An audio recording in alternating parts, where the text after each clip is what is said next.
my upbringing when I was growing up. I'm from a musical family. My father and his father was a musician, and I have a sister who's a musician as well. So I grew up with a lot of music all the time, and it shaped me a lot. I was introduced to it by my father when I was maybe 10 or something, and I liked it immediately. And since then, really, it's been more or less a part of my life in different ways. Like blues is it's such a wide genre in many ways, and you can find the blues in so many different kinds of music. But yeah, I guess since I was a child.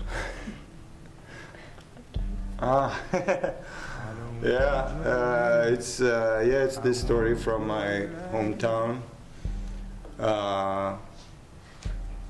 and it's this story that I heard when I first heard when I was a small kid, because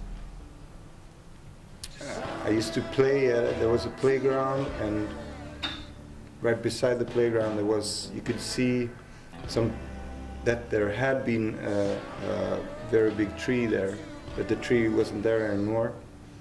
But I was playing around at this place, and then I guess my mother or maybe my grandmother told me this story about that the tree that used to be there was called the sheriff tree, and because some 100 years ago there was an evil sheriff living in Lerum who make no mistake, just was a bad man, I guess, and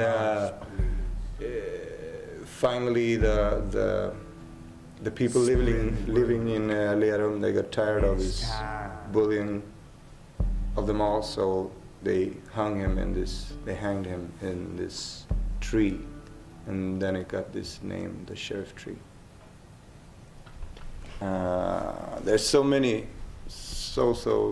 good artists and bands and everything, but one who is for me very like important, or what you say, is Tom Waits, because he has a good mix of a lot of things. Like it's very artistic, and it's very groovy music, and it's also a lot about much more than just the music, and he's also like a very interesting producer for me, so he's one big name for me.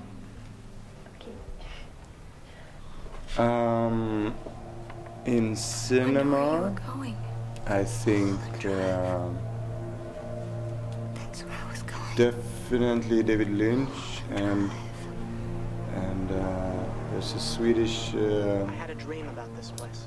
director. His name is Roy Andersson. He's very. I'm influenced by his work, definitely, because he has like his own world that he builds up, and also by how he works with his films. Like he makes a lot of commercials just to finance his work, to be able to finance his movies all by himself. So when it comes to his art, he doesn't have to like compromise with anything really. He can make everything just the way he wants it because of money he gets from other places, and that's the smart thing to do, I think, because people around you tend to like try to in your art, like they're trying to find ways of changing what you want to create. People around you sometimes try to do that, and if you are in control and pay everything by yourself. You can know what you create. Kind of. The thing is, like,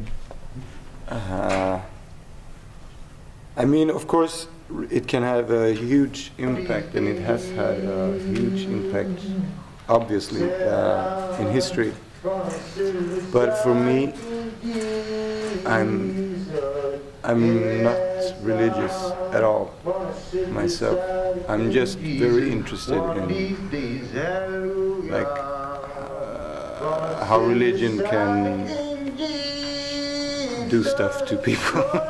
And also a lot of the, like, I love gospel music because of the music is very, for me, very interesting and very good. But I'm not religious at all. Yes, I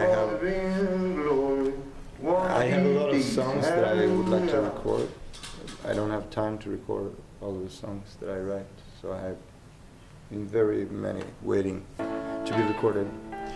And then also I have some, like, other projects that are more like